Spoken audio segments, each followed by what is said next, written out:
మాకు కలిగే ఉపయోగం లేదు. పని ప్రారంభించాలి. పని ప్రారంభించగలుగుతారు సార్. ఎల్లుంటి నుంచే మేము ఏం చేస్తామంటే ఇక్కడ ఆమరణ నిరాహార దీక్ష చేస్తాం. ఎందుకంటే మేడం గారు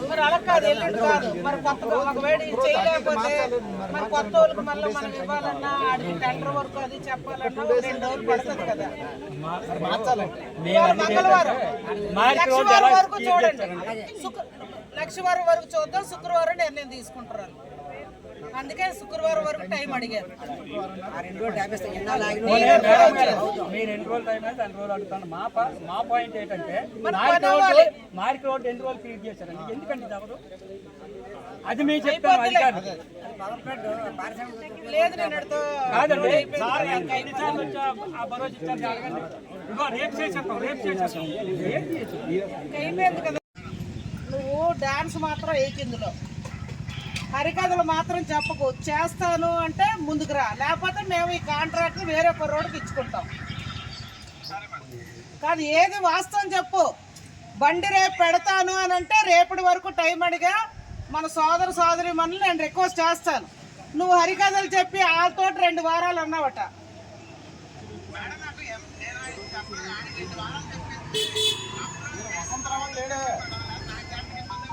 అయ్యా కాంట్రాక్ట్ అయ్యా శేషి గారు నేను నిన్న మీరు ఏం మాట్లాడారండి ఇంజనీర్ గారి దగ్గర?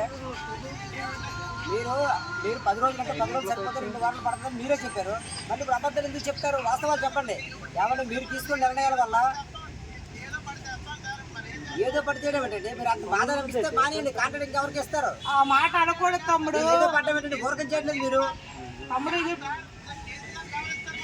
అడగండి, మీకు కాంట్రాక్ట్ ఎవరు ఇచ్చారు? కాంట్రాక్ట్ ఎవరు ఇచ్చారు? మీకు కాంట్రాక్ట్ డిపార్ట్మెంట్ ఇచ్చింది అడగండి డిపార్ట్మెంట్ని.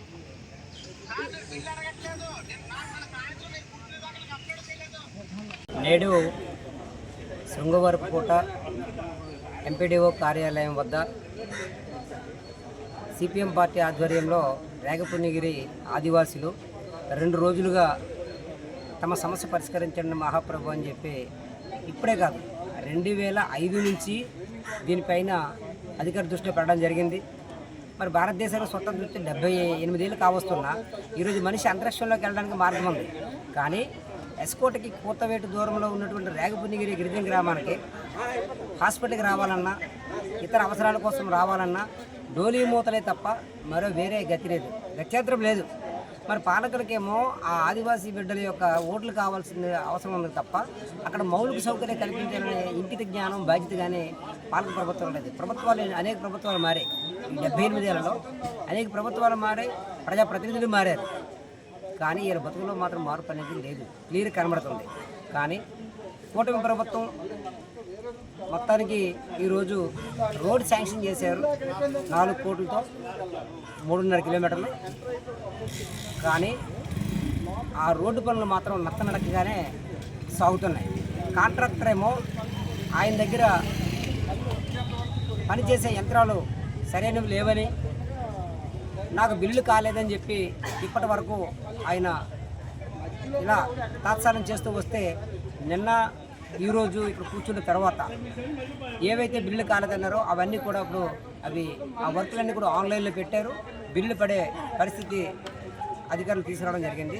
దీనిపైన నియోజకవర్గ ఎమ్మెల్యే గారు టెంట దగ్గరకు వచ్చి ఒక భరోసా ఇచ్చారు. రేపటి నుంచి కాంట్రాక్టరు పనిచేస్తాడు, లేకుంటే ఎల్లుంటి నుంచి వేరే కొత్త కాంట్రాక్ట్కి వర్క్లు అప్పచెప్పి పనిచేసే బాధ్యత మాది, లేకుంటే తర్వాత మీరు మీ పద్ధతిలో పోరాటం కొనసాగించవచ్చు అని చెప్పేసి ఎమ్మెల్యే గారు భరోసా ఇచ్చారు. ఆ భరోసా ప్రకారంగానే మేము ఈరోజు ఈ కార్యక్రమాన్ని విరమించుకోవడం జరిగింది. ఒకవేళ ఈ 2-3 రోజుల్లో పనులు ప్రారంభించకపోతే ఆమరణ నిరాహార దీక్షకి వెళ్తామని చెప్పి మీడియా ముఖంగా అలాగే ప్రజాప్రతినిధుల సమక్షంలో సిపిఎం పార్టీగా అధికారులు హెచ్చరించడం జరిగింది.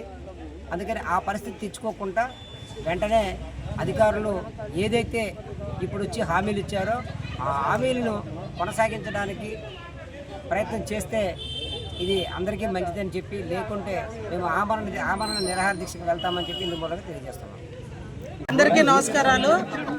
ఎన్నో ఏళ్ళ రహదారి ఇబ్బంది కూటమి ప్రభుత్వం వచ్చిన తర్వాత రాష్ట్రంలో కేంద్ర రాష్ట్ర ప్రభుత్వాల నిధులతో గౌరవ రాష్ట్ర ముఖ్యమంత్రి వర్యులు చంద్రబాబు నాయుడు గారు, గౌరవ ఉప ముఖ్యమంత్రి వర్యులు పవన్ కళ్యాణ్ గారి సహకారంతో అనేక గిరిజన గ్రామాలకి డోలీ మోతలకు స్వస్తి చెప్పాలని చెప్పి గ్రాంట్లు అనేవి శాంక్షన్ చేయడం జరిగింది.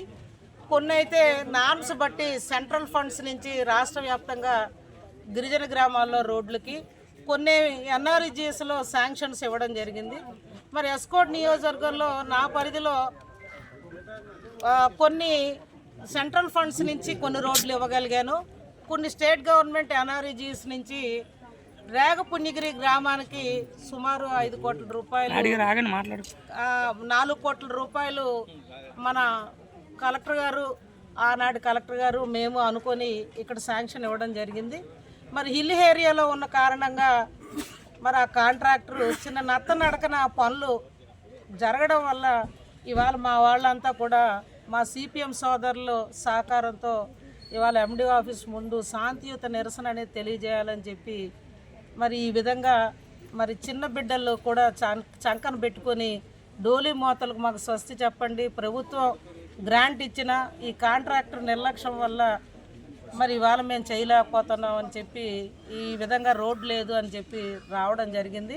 వాళ్ళకి ఇవాళ నేను సంఘీభావం కూడా తెలియజేస్తూ మరి ప్రభుత్వంలో నేనున్నాను, మీ ఆడపిల్లని ఏనాడు జరగలేని పని ఇవాళ శాంక్షన్ మీకు ఇచ్చాను, నన్ను అర్థం చేసుకోండి, ఆ కాంట్రాక్ట్తో పనులు వెంటనే చేయిస్తానంటే నా మాటకి వాళ్ళు పెద్ద మనసుతో ఆలోచించి మా సిపిఎం సోదరులు ఇరువురు, మా గిరిజన కుటుంబాల్లో ఉన్న మా ఆడబిడ్డలు, మా యువత నాకు సహకరించి అమ్మ నీ మాటకి వాళ్ళు కట్టుబడి ఈ శాంతియుత నిరసనని స్వస్తి పలుకుతున్నావు, అది నువ్వు ఇచ్చిన మాటకు కట్టుబడి రేపే వెంటనే పనులు ప్రారంభించమని కూడా వాళ్ళు నాకు తెలియజేయడం జరిగింది. నేను ముఖ్యంగా ఇవాళ జిల్లా కలెక్టర్ గారు లీవ్లో ఉన్న కారణంగా జేసీ గారే జిల్లా కలెక్టర్ గారు ఇన్ఛార్జ్ కూడా ఉన్నారు కనుక వారి దృష్టిలో పెట్టాను. తప్పకుండా కాంట్రాక్టర్తో రేపే పనులు ప్రారంభిస్తామని చెప్పడం జరిగింది. ఆ కాంట్రాక్టర్ని కూడా మరి నేను రిక్వెస్ట్ చేశాను. మరి ఇల్లు ఏరియా కారణంగా కొంత మిషనరీ తనకి జారిపోతున్నాయి, కొద్దిగా సహకరించలేదని చెప్పాడు. ఏది ఏమైనా మరి 200 మనకి కావలసిన మిషనరీ పెట్టైనా మన వాళ్ళకి రోడ్డు చేయాలని చెప్పా. తప్పకుండా ఆ కాంట్రాక్టర్ రేపు నుంచి పనులు ప్రారంభిస్తాడు.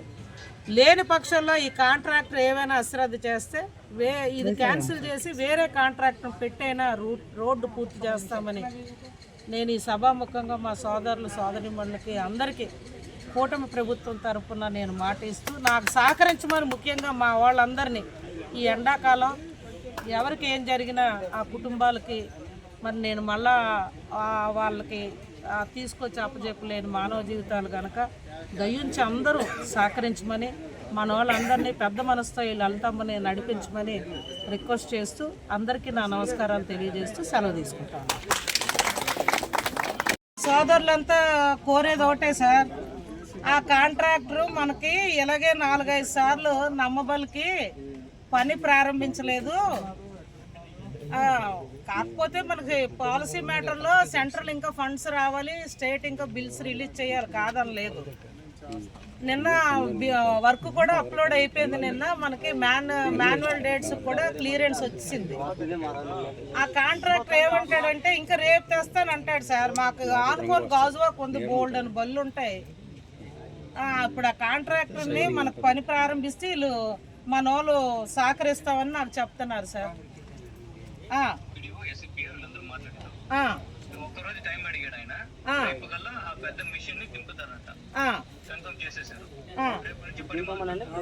సార్ అదే మీ మాట మీద మా సిపిఎం సోదరు అందరినీ రిక్వెస్ట్ చేస్తున్నాను సార్. ఇక వాళ్ళతో మాట్లాడండి సార్ ఒక మాట.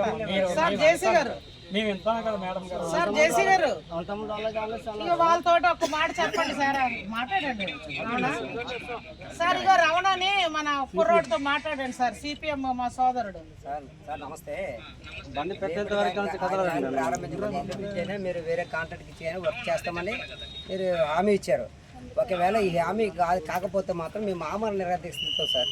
ఎందుకంటే మీడియా సోదరుల సమక్షంలో ప్రజాప్రతినిధి సమక్షంలో చెప్తున్నాం సార్. ఆ పరిస్థితి రాకుండా చూసుకుంటారని మేము మీకు తెలియజేస్తాం సార్.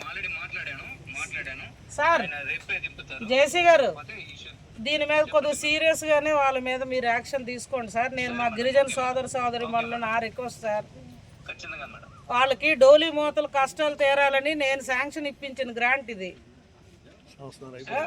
అది క్లియర్ చేయించండి సార్ వాళ్ళకి ఎలాగైనా.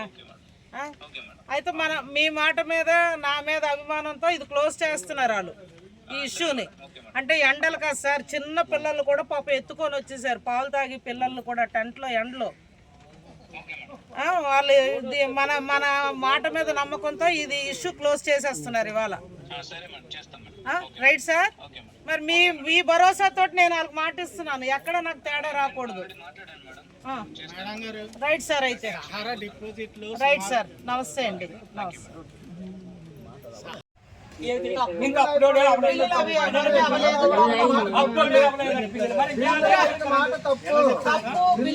ఎక్కలేక చిన్నది కానీ లేక అందరికి ఎప్పుడో గొప్ప తీసింది.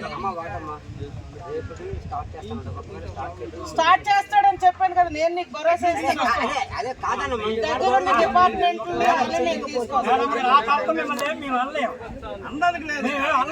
నేను చేయిస్తాను, నాది పూర్తి. నువ్వు కొంత అవగాహన ఉంది, నేను రంగంలోకి దిగాను కాదు.